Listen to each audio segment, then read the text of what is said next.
What do you think about the sentiment I've seen floating around for the past few years that like the comedy is dead in like a lot of the early 2000s that you're basically solely responsible for in a way is just not like what it once was. Do you subscribe to that? Do you think that's true? Well, they're not making a lot of comedy movies. So but it's like I don't feel like they're reason for making that? bad ones. I feel like they're not Just getting not doing made. it. Well, I mean, before the pandemic, you could feel it slowing down a little bit at certain places. Like where I work, Universal, they like to make them. So, you know, we've been able to keep going. But I think when you are trying to make a movie that makes $1 billion and has 11 sequels, like the brain trust says, let's put all our time there. Right? You know, so whatever movie that, like we make, like Forgetting Sarah Marshall is not going to make $1 billion and get 10 sequels and create its own universe. Right. So then each studio decides, well, I hedge my bet against these crazy expensive movies with a couple of rational movies that, like, you know, if some of them hit, we can make some good money because every once in a while the mega expensive movie makes no money, and they're screwed. So they're like, oh, we'll make a couple of horror movies over here. That's what I feel comedies, like it is, you know, horror and the action and it's superhero. so you just don't get the investment in like the genre, like in Meet the Fockers era, because they're chasing big money. And those don't typically like do well in the box office. I just feel well, like, you know, like a great one is The Hangover, and so I think, I mean, so that my smashes, belief, right? But if you make a fantastic one, I think sell. everybody goes, and they go in a big way because there's no movie that's like whatever Hangover level funny that didn't make Hangover money. right, okay. I mean, you can't name the movie that you're like, that's the funniest movie of all time, and Yeah, it it was a made bomb. $3 million in the box office. But like they're all do they successful. all do, like, when you say successful, it's like it's not going to be that Marvel level. It's not ever going to Is go it gonna Avengers be- level right. because maybe it doesn't open up in China. It doesn't open up in Yeah. certain markets that the visual excitement of things blowing up and people flying around. What level would they, like, a very funny classic comedy from that era, like what level did it make box Well, I office think in wise? those days, like when movies were really doing well worldwide, you know, they would make, you know, a good comedy could make like $200 to $400 million dollars. Big bucks. And they used to make a lot of money on like DVD. And and someone would make the same amount on DVD. DVD went away with the streaming. And that's part of the reason why they're not as profitable was, you know, people used to buy those movies in mass. And so all that money has kind of disappeared and turned into streaming. And so you think it is a studio thing and a business thing? It's not like writers aren't writing them and actors aren't interested in them. It's more just money. Yeah, and also I think that the jobs in comedy are generally on TV shows. So if I'm a young comic, I'm trying to get staffed on Big Mouth. I'm not writing my movie. Really? Where in the old days when they made a lot of movie, there were a lot of scripts around. Like all your buddies were like trying to write a feature film. Yeah. And now they're trying to create a show.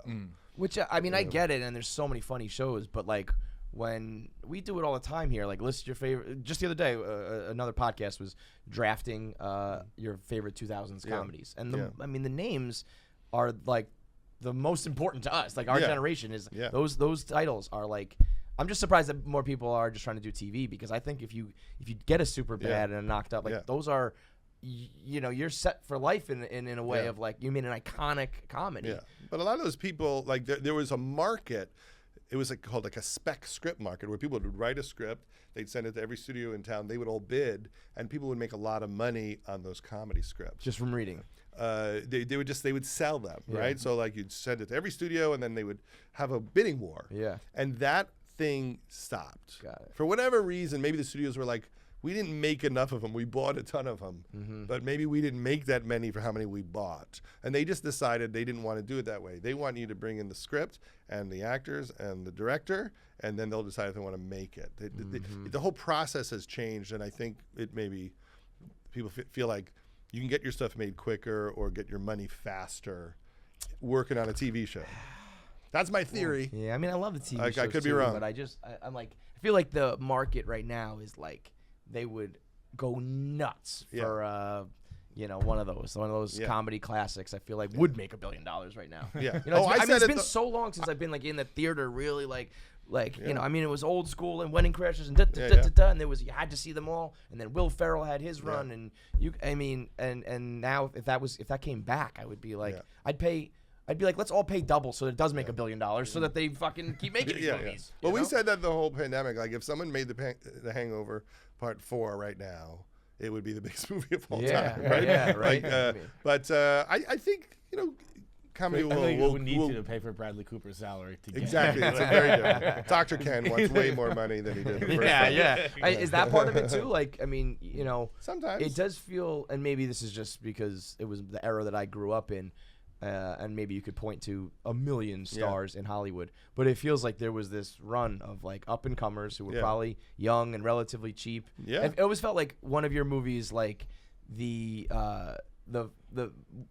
your movie that we're watching now is setting up the next star for the next movie and the next one. It was just like you had everything planned out, and it was just like an endless supply of those stars. It felt like. Well, at some point, everyone gets their rate, and then you can't afford to make it with that cast anymore. Mm-hmm. And that's the hard part. Like, or everyone has to go like, we want to work together so bad, we're all gonna, take half of what we get to have the experience of being together and making things, and that happens sometimes. But when you do a movie and everybody's unknown, then you can get all the funny people. Absolutely. That's how it's it kind of works. like sports in a way. It's like when you got to pay the quarterback and there's no more money on the salary cap to build the team around. And then the team starts going like, maybe we don't need a great tight end, and we'll keep the quarterback guy. We'll save a little money there. And that is part of what happens, because you wish that everyone was in the movie together. Right. You want like all our favorite people, to be in one movie together, and then you're like, well, that would be like the $200 million comedy. Right.